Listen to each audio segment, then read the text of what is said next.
Hey there everyone, it's your Naked Vault Dweller, and in this video we're going to go over the most bodacious, the most unusual power armor in Fallout 76, which is the Strangleheart power armor. So if you've ever been curious about the Strangleheart power armor, where to get it, how to make it, or even if you're wondering how I have my build set up with perk cards, special points, what type of weapon I use, so on and so forth, I'd love to show you that in this video too. Okay, so this power armor is one of the more unique power armors in Fallout 76. And a little bit of history with the Strangleheart power armor, it was actually introduced with the Nuclear Winter update some time ago. Since then, Nuclear Winter has actually been removed from the game, so a lot of you guys that are new to the game will unfortunately only hear stories about Nuclear Winter and what it used to be like with PvP in Fallout 76. Anyway, during that time there was a dungeon style type raid in Vault 94 where you'd go in and clear out certain sections of Vault 94, and as a reward you would receive one plan or one piece of the Strangleheart armor until you can eventually get all the plans or all the pieces. Since that time, Bethesda took out the raid for Vault 94, thus taking away the chances to be able to get the Strangleheart power armor. They reintroduced it with Regs with the Wastelanders update, where you can purchase it for gold bullion in Regs and Vault 79.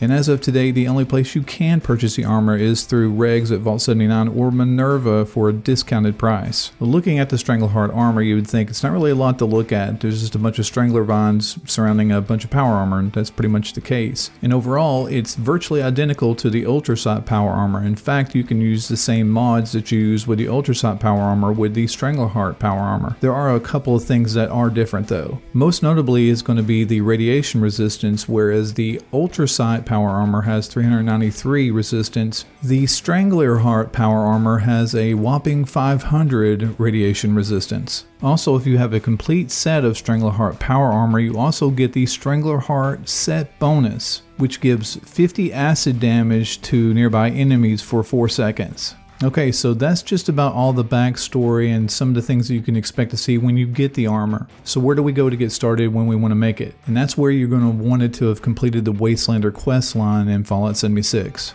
Once you've completed the Wastelander quest line, it opens up Vault 79, where you can go down and talk to Regs at Vault 79 and purchase plans for gold bullion. When you go into Vault 79 and head down to Regs, you will see that he's selling the torso for 1,250, the left arm, the right arm, the left leg, and the right leg all sell for 1,000 gold bullion, and the helmet for 1,650. If you're fortunate enough to catch Minerva with the Strangleheart power armor, she actually sells it for 25% less than what Regs sells it, so if you get a chance to get it from her, that's your better option. Next, you're going to need to get your hands on some Vault Steel, and this is probably the most tedious part, at least for right now. Vault Steel can only be obtained through the Purveyor at the Rusty Pick, and she sells it for 10 scrip each. And I know you're thinking, hey, I've got plenty of scrip, what's the big deal? Well, she only sells 5 at a time, or at least for right now, which means that if you decide to make this power armor, it's going to require roughly 180 pieces of Vault Steel to put it all together. Although if you equip the ranked up Powersmith perk card, it will save you a little bit on Vault Steel. You only need like 162 or so.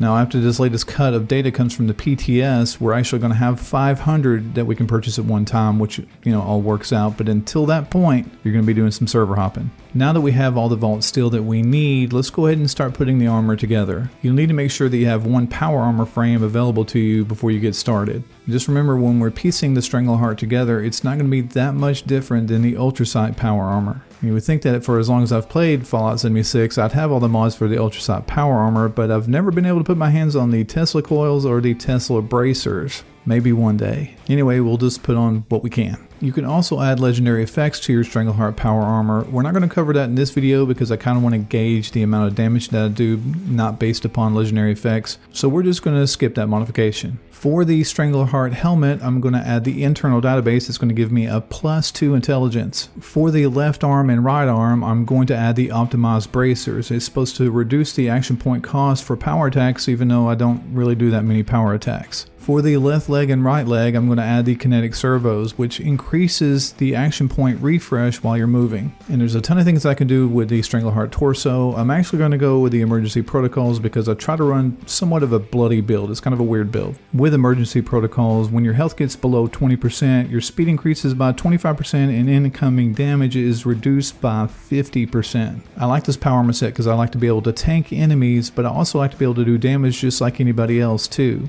let's take a look at how my perk cards are set up, and I'm always open to suggestions, so if you see something that could be tweaked or modified to be better, leave a comment down below stating what I should do. Taking a look at my special, this is currently what I have set for my Strangleheart Armor, and with the help of the legendary perk cards, some of these stats are actually a little higher than what you see here. I'll actually put a link down in the description of this video to Nuke's Dragons for the character builder for this particular build if you're interested in it. And I know the ranks of these cards are going to vary from person to person. A lot of people are not at the same level, and a lot of people don't have the same legendary perks as others do, and it's hard to rank out your legendary perk cards. In strength we have Traveling Pharmacy, Expert Heavy Gunner, Master Heavy Gunner, and Lock and Loaded. In perception we have Concentrated Fire and Grenadier. Endurance we have Life Giver, because we're going to be using a bloody build and it's really helpful with a bloody build, and Fireproof. Charisma we have Field Surgeon, Team Medic, Stranger in Numbers, and Friendly Fire. Jumping over in Intelligence we have First Aid, Nerd Rage, Batteries Included,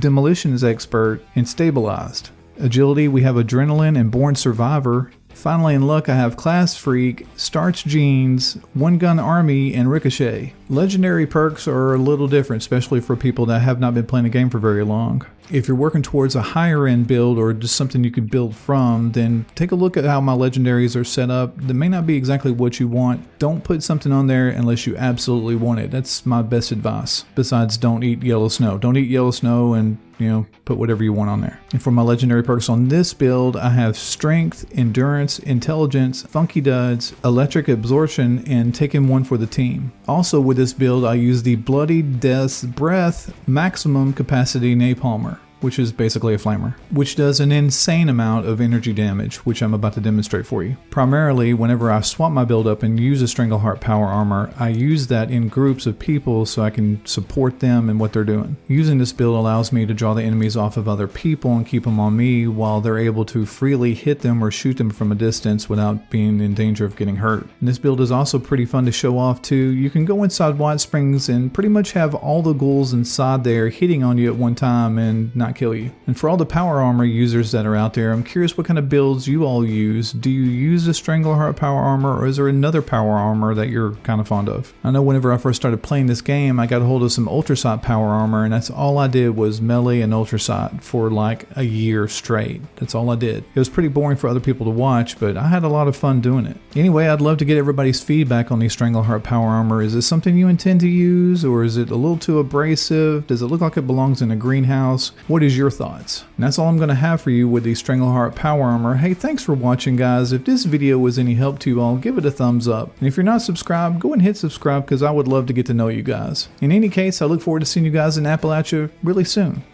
Love you, bye. Booty.